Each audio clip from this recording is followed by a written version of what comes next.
Mesdames, Messieurs, peuple congolais, chers membres de la diaspora congolaise de France et d'Occident d'ailleurs, je dirais même des diasporas congolaises du monde entier.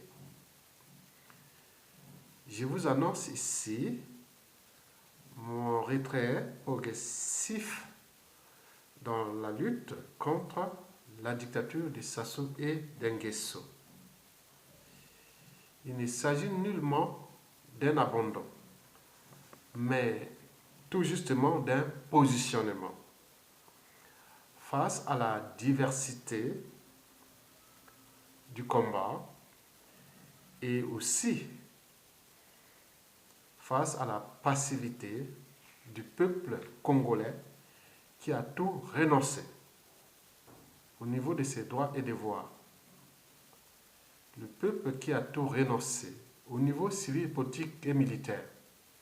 Sinon, ça se saurait. Je viens de me rendre compte que, comme je l'avais d'ailleurs dit depuis un peu bien longtemps, depuis un laps de temps, que le combat contre la dictature de Sassou et d'Nguesso sera à la fois dur et passionnant.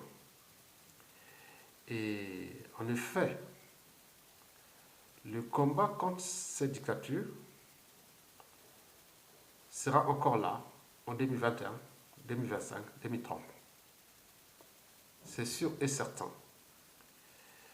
Et donc, dans cette course d'endurance, il faut prendre un peu de souffle. Il faut se positionner, il faut trouver des stratégies, des angles d'attaque. Je vais être un peu comme la situation des Likao.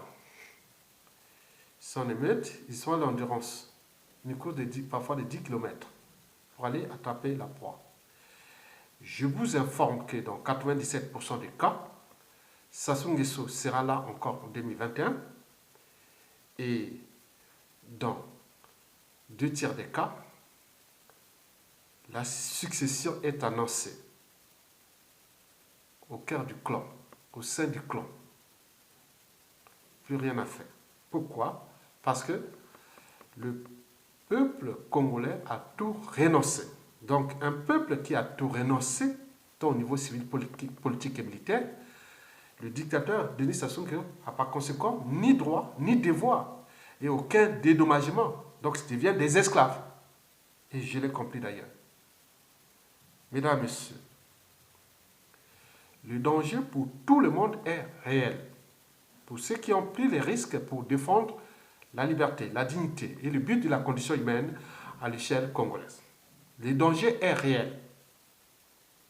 Nous sommes en présence d'un peuple de moutons, c'est-à-dire plus ou moins intelligent, peu structuré, moins organisé, et pire encore, il n'est pas courageux. Parce que le monsieur est en train de tout dérouler comme un rouleau compresseur. Et nous sommes là, en train de tomber, un à un comme des quilles dans un bowling. Mesdames, Messieurs, pour nourrir le débat de mon retrait progressif et de mon positionnement, je vais d'abord vous informer pourquoi je suis arrivé dans cette lutte active dès 2010. Parce que je ne pouvais tolérer l'impunité. Un pays aussi riche et qui était devenu un pays pauvre surendetté. En 2010, on annula la dette et les gens s'amusaient. J'ai pu avoir des réseaux qui disaient oui, mais il n'y avait pas de pauvreté. C'était simplement résonner ce système entre Sassou Nguesso, la France Afrique et compagnie. Et ses partenaires économiques, qui ne sont plus les partenaires d'un peuple, mais leurs partenaires. Donc nous sommes dans un pays sous occupation. Et ça, je le savais d'ailleurs dès 2010. En 2014, par exemple, tout le monde était motivé sur la place de Paris pour dire que Sassou Nguesso 2016 dégage. On était donc tous motivés. Et puis arriva le candidat Jean-Marie Michel Mokoko. Et là, c'était une force supplémentaire.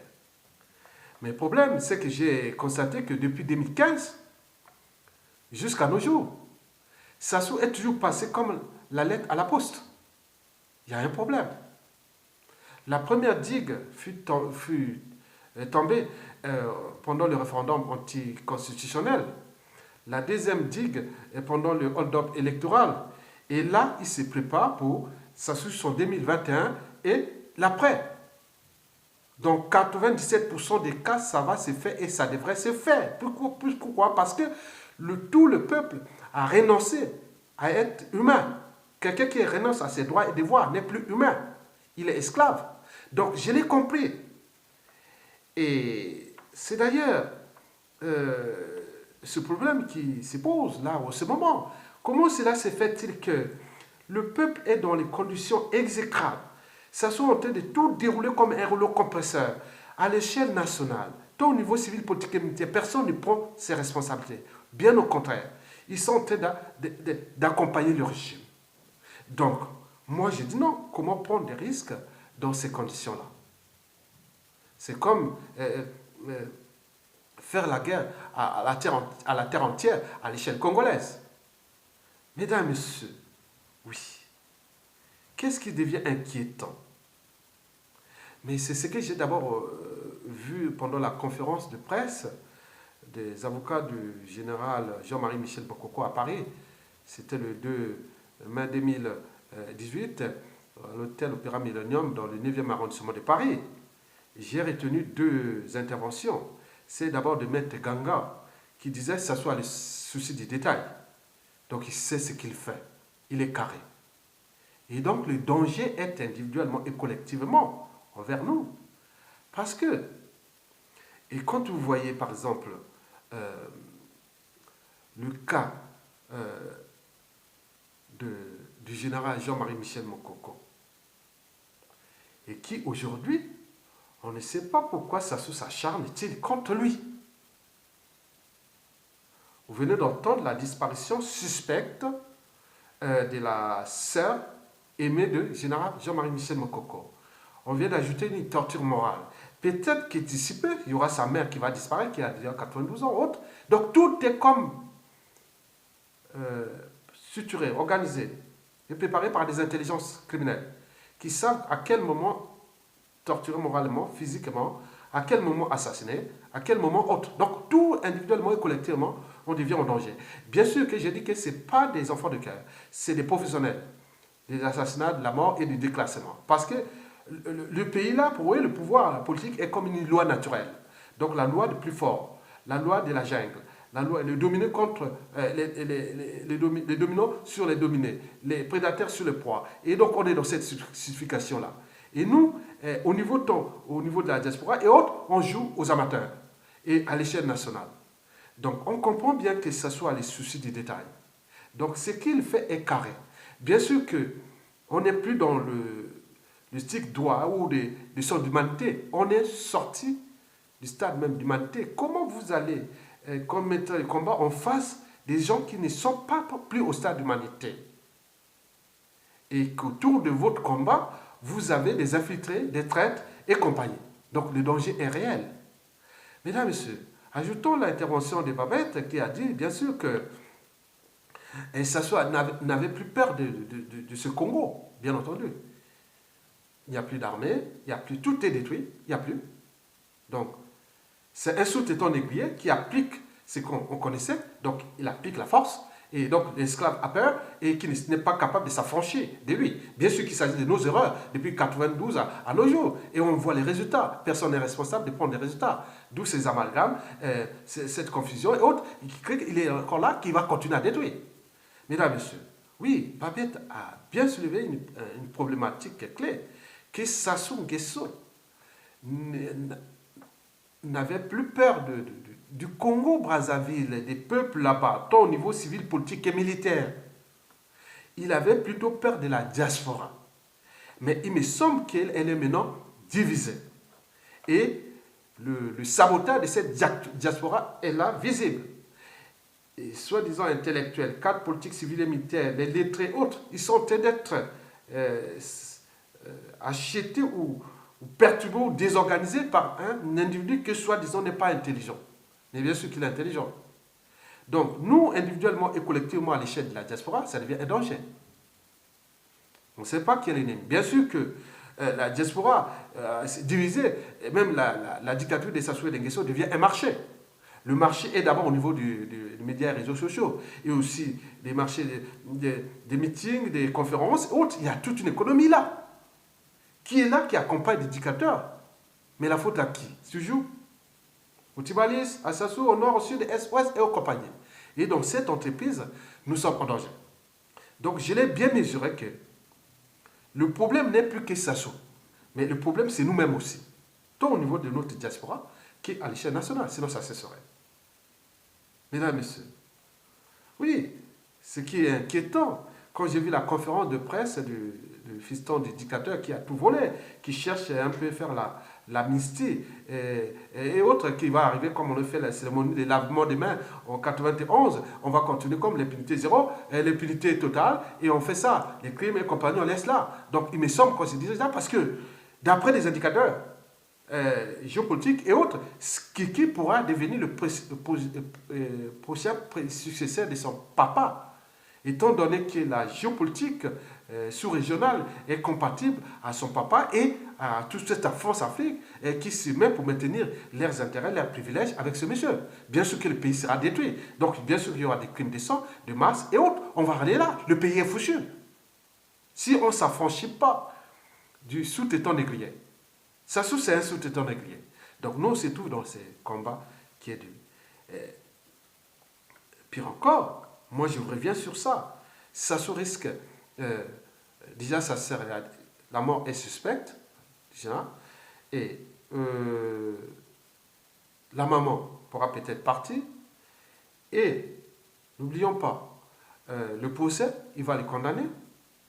Dans tous les cas, en restant dans ces conditions de bagne coloniale, il va certainement tomber malade, il va le faire. Déjà, depuis les problèmes entre l'armée et Sassou Nguesso, depuis Tourou, en passant par le général Mokoko et les généraux à Dabira et Nyangambola, même s'ils sont du système, et l'armée ne réagit pas. Donc on comprend, je ne sais pas, par quel miracle, c'est comme dans une classe. Je ne sais pas, un élève qui a eu toujours des 0 sur 20, moins de 5 sur 20 toute l'année, il ne va pas arriver à la fin de l'année à avoir les bacs. Moi, je ne sais pas. Ça peut être miracle. Donc on peut dire, oui, on a échoué, on a chié, on va arriver, miracle, on va les faire partir comme ça. Ce sera un miracle.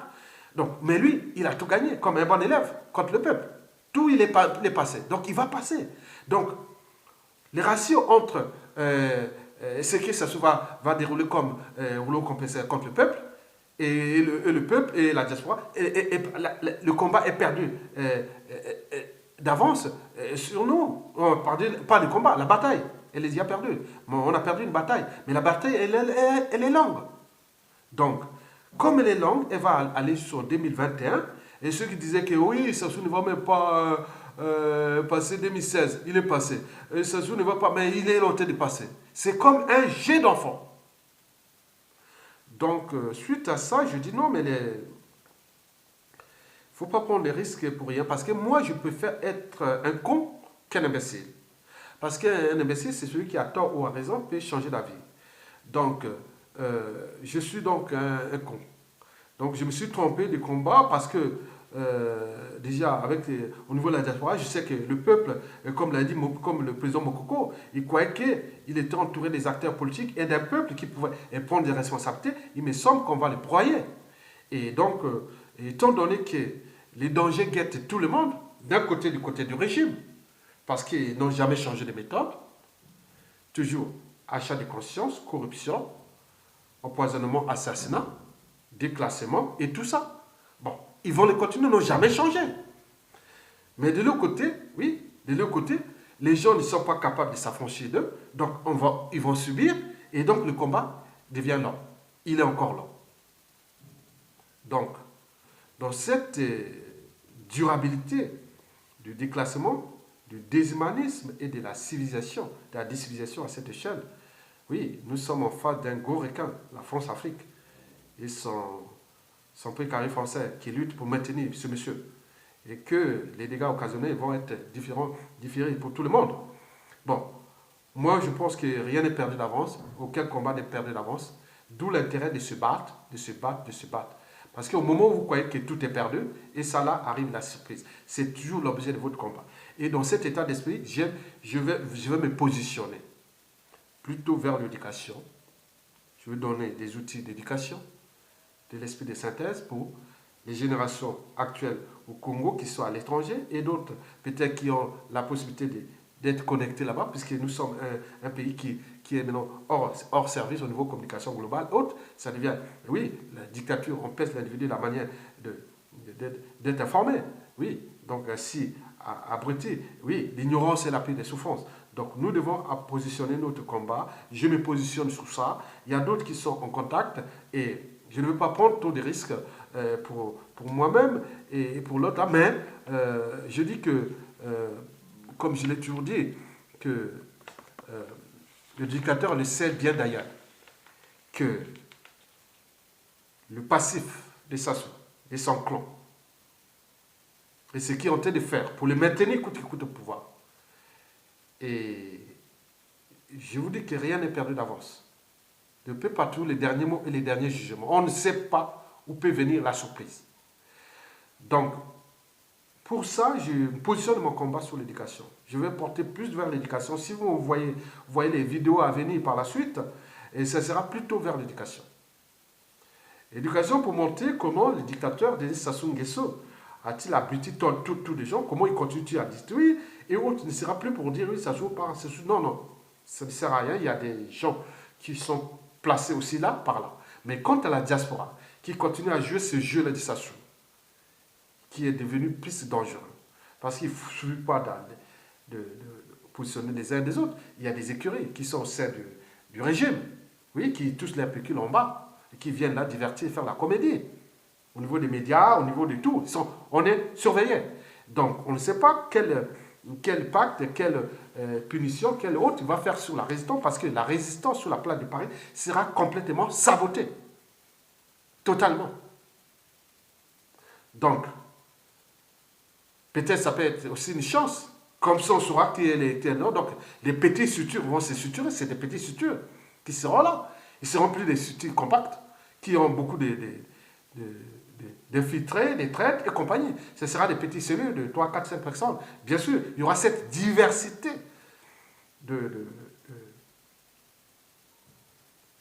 d'actions que les gens vont être dans la structure parce que le risque est grand. Je vous dis que ce n'est pas des enfants de cœur. Donc, nous risquons des procès, nous risquons d'être empoisonnés, nous risquons d'être... et voilà, tout peut arriver. Donc, il faut, dans ces cas, être dans la situation de survie. Donc, il faut vraiment positionner les combats. Je me positionne sur l'éducation, mais je n'abandonne pas les combats, mais je suis toujours là. Mais notre terrain de jeu reste aussi les médias sociaux. Mais bien sûr, qui est sur invitation du dictateur, ces gens sont là, ils fliquent, ils voient, ils font leur boulot sur les médias réseaux sociaux. C'est leur travail. Ils tuent du pécule pour ça. Je ne sais pas qu'est-ce qu'ils font.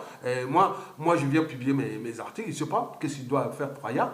Même si beaucoup d'amis qui ont venu veulent être avec moi, mais j'ai refusé parce que je sais, il faut qu'ils voient l'historique du personnage depuis au moins 2-3 ans. Et s'il n'y a pas ça, moi, je ne viens pas ami. Mais bien sûr qu'ils ont tous ces mécanismes. Mais je dis simplement que le risque est grand pour le clan Sassou Nguesso. Le risque est grand. Aucune dictature n'a duré 1000 ans. Donc, le risque est grand. Comme j'ai dit, quand les injures, les menaces et même les mots M-A-U-X ne suffisent plus, que le danger est proche. Le danger est proche. Des deux côtés. Donc nous sommes dans une situation, dans une tension permanente. Ceux qui auraient pu prendre leurs responsabilités civiles et militaires n'ont pas pu le prendre à l'échelle nationale. Donc, il y aura bien sûr des déclassements. Les Polé Makaya, les Mokoko, tous vont partir. Tous les autres vont partir. Il y aura un renouvellement, un recyclage, et comme ça, avec tout ce monde-là qui va perdre. Donc, protégez-vous. Et je vous dis que le combat est dur pour les Nguesso parce que nous rentrons dans des cadres d'une situation qui peut être imprévisible. et que les règlements des comptes, ou même surtout les contentieux historiques qui sont déjà là, ça c'est consommé. Ça c'est consommé. Je dis que on peut dire paix, paix, paix, mais c'est vrai que ce qui est dans la mémoire, la conscience des uns et des autres, ça peut être dans 5, 10 ans, 15 ans, 20 ans. Ça va revenir toujours. Je vous ai dit, par exemple, les cas d'Adolf Hitler, c'était un cas d'école. Qui savait que le caporal-chef, qui, quand il a sorti de la Première Guerre mondiale, l'Allemagne humiliée, autre, qui aurait dit que 20 ans après, Hitler aurait suturé méthodiquement pour attaquer la France, la débâcle de juin 1940. Et tous ces cas dans l'histoire des sociétés et des civilisations ont existé parce que c'est ce qu'on appelle les contentieux historiques. Ils sont imprévisibles. Ils peuvent passer d'une génération à une autre. Donc ça ne s'arrête pas parce qu'aux yeux de la conscience, on dit non, tiens, l'Emboshi, il devient comme une tribu élue et il va faire peut-être que demain, les autres vont dire, ah tiens, comme dans une jurisprudence, les gens vont faire le bazar dans cette tribu pour montrer pour qu'ils ne restent pas longtemps et comme ça. Donc d'où l'enjeu que j'ai non, qu'ils comprennent les problèmes, des circonstances atténuantes qui pourraient arriver dans cet cadre-là. Faire la prison, c'est pas un problème. Mais eux, ils apportent la prison et la mort. Et le déclassement. Mais la justice, la liberté, le peuple repris, ils n'auront que la prison à faire, et après ils sortent, ils reviennent dans un pays où les gens seront responsables pour avancer. Mais eux, c'est pas ça. Donc, je vous informe que je vais positionner mon combat pour ça. Je vais voir certaines choses. Il arrivera que si la cause est noble, si le sujet mérite d'être évoqué. Mais je pense que, oui, c'est comme vous m'avez par exemple pu voir, depuis presque 2 ans déjà, j'ai réduit considérablement mes activités sur les terrains sur la place de Paris. Parce qu'il y a des services qui ont dit, tiens, ça, on ne comprend rien. Ça, les informateurs de SASO, ça, c'est ça. Donc, ça devient les manifestations parfois sur les terrains ou conférences, autres étaient devenus des pièges à con pour aller être s'afficher, voire aller prendre des informations sur les uns et les autres. Donc, je pense que pour mener ce combat qui va être dur et passionnant, parce que la libération, la liesse sera générale. Parce que celui qui n'a pas fourni d'efforts et autres. Donc, d'autres devront rentrer dans l'arme, d'autres se sont retirés petit à petit. Moi, ce que je vais faire, je vais me retirer petit à petit. Mais ma détermination est là. Personne n'achètera ma conscience. Oui, jamais, jamais. Je taillerai mon âme et conscience. Jamais. Jamais. Donc, moi, je sais que nous sommes en présence d'une dictature sauvage qui cherche que coûte à maintenir la tyrannie en la transmettant d'ailleurs comme une vulgaire parcelle de famille à la tribu haute et au clan, mais bien sont protégés par ces forces et qui ont compris qu'ils ont un pays à exploiter. Il y a la géopolitique, la géostratégie et compagnie. Donc, on le sait, il y a des enjeux de puissance, mais que nous, peuple, on n'est pas capable d'arracher notre liberté parce qu'ici, les peuples qui sont ici libres l'ont certainement mérité parce qu'ils se sont battus. Ils se sont battus tout le temps. Mais nous, quand on voit la saturation des grands messieurs qui soient, disons, politiciens ou dissidents, ils sont sous surveillance, ils ont une résidence surveillée, ils ne peuvent pas se suturer, même à l'échelle nationale, trouver quelque chose pour faire partie de ce monsieur. Mais là, ils sont là comme là. Les grands messieurs, hein, oui, et on vous a privé de votre vie, hein, vous ne pouvez plus vivre librement avec vos enfants, vos femmes et autres, mais vous êtes là, on train de le faire, le monsieur comme un être mortel comme nous. Donc, on voit les erreurs, et dans cet état d'esprit, je dis que je mesure bien mes mots, je me suis lutté contre ça. Le but au départ de mon combat, c'était dans le cadre géopolitique. Parce qu'on a attaqué toujours les nordistes. Et dès 2007, 2008, oui, j'ai lutté parce que, non, mais il y avait aussi des sudistes qui travaillaient avec Sasso, qui informaient, on avait toutes ces informations. Mais pourquoi ils viennent tous attaquer aux nordistes? Moi, nordiste, et on l'acquivait d'ailleurs. Et quand j'ai équilibré le processus, mais je vois que, même au sein de la diaspora, les gens qui ont dit, bon, on s'est positionné, mais il y a trop de formateurs qui sont là contre vous, contre tout le monde, contre le peuple. Bien sûr qu'ils ont trouvé là un marché. Oui, le marché est juteux pour ces gens-là qui nourrissent le régime. Bien entendu, en Occident européen, on ne manque pas d'eau, on mange à sa faim et il y a plein de trucs, mais pourquoi se déclasser comme ça? Pourquoi les gens sont comme attirés toujours dans le sens de trahir? Ou même, je ne sais pas, je ne sais pas. Donc il y a un problème. Et ces gens-là, ils voulaient être au pouvoir au pays? Non. Donc il y a des irréductibles que je connais, oui, des gens qui n'abandonneront jamais, qui vont aller à l'autre, tout ce que ça peut dire pour l'après ou qu'il arrive une situation. Mais eux seront comme les Robespierre, ils n'arrêteront rien parce qu'on leur a envoyé des lettres, les rappels, on leur a fait tout pour avancer, le peuple a tout essayé, du point de vue politique, ça ne marche pas. Et là, on cherche les désobéissances, ça ne marche pas parce que, et voilà, donc on va les détruire. Je vous dis que la démobilisation sera totale. Tant qu'on parlera des Sassou et des Nguesso, personne ne va plus. Ça ne va plus marcher. Bon, tant mieux. Pour eux, et ça sera l'occasion de détruire ces forêts, ces écosystèmes et autres. Tant mieux. Les peuples, les gens en esclavage, c'est total. Le but pour eux est de neutraliser tous les contestateurs et qui ont eu beaucoup au pays. Ils sont tirés comme des rats. Beaucoup dans les geôles, le pouvoir, et autres sont assassinés, autres sont suspects, et d'autres sont des possessions empoisonnées qui sont en cours. Donc il faut se faire attention. Donc moi je dis simplement, par rapport à ça, moi je reste toujours du côté des dignes fils du Congo qui sont emprisonnés, qui n'ont pas trahi, mais il faut positionner le combat.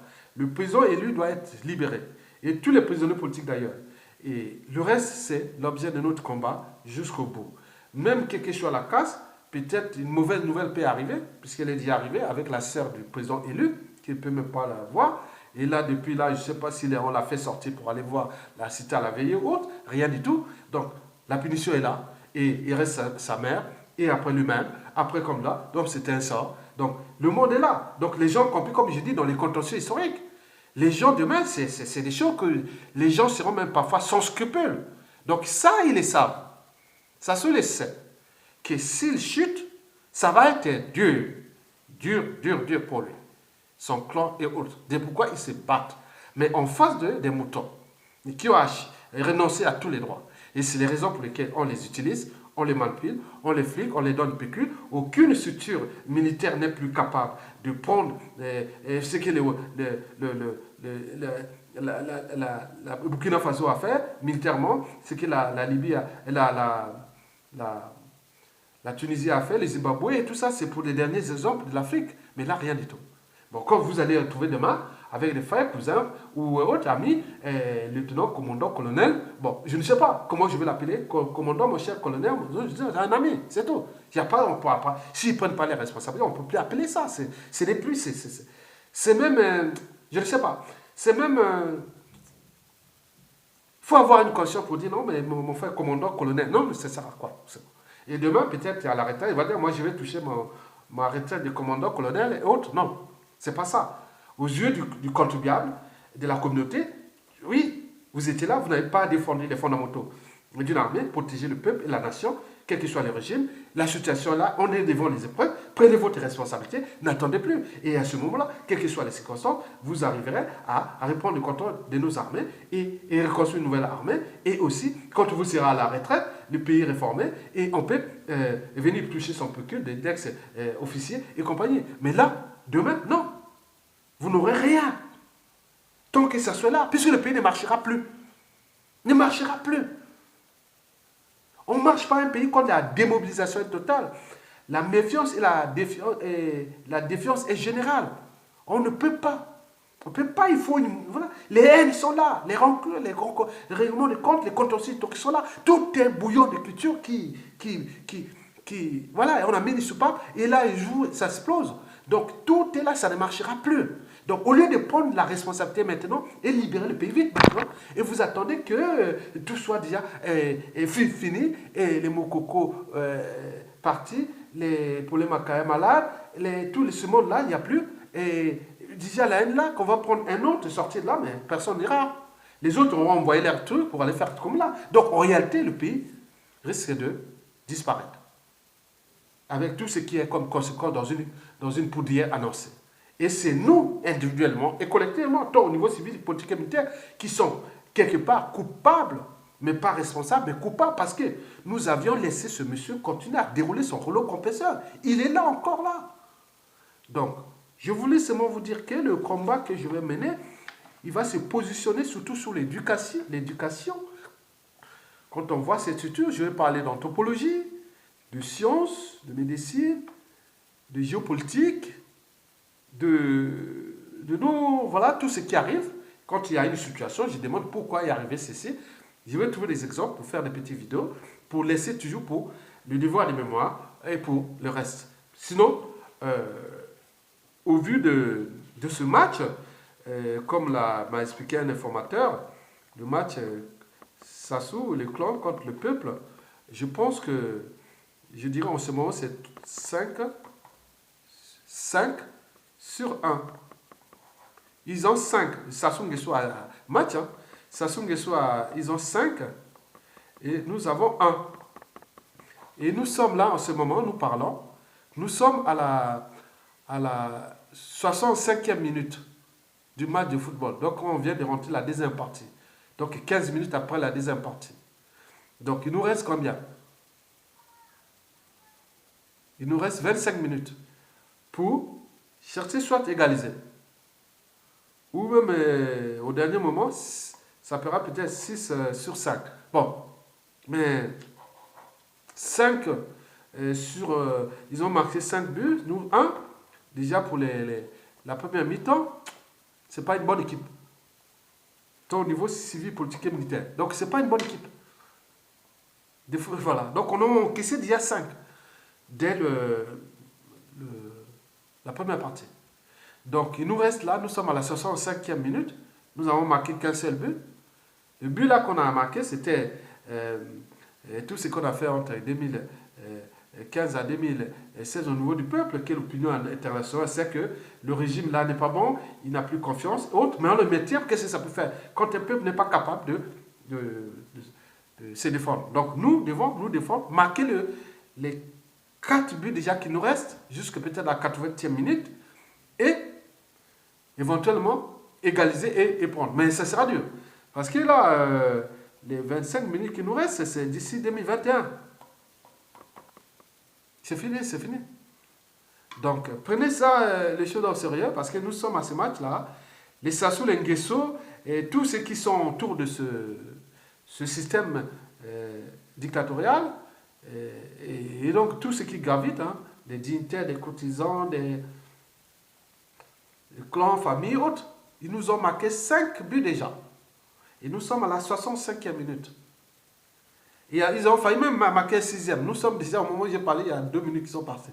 Donc, nous sommes déjà à la 67e minute. Donc, il reste combien?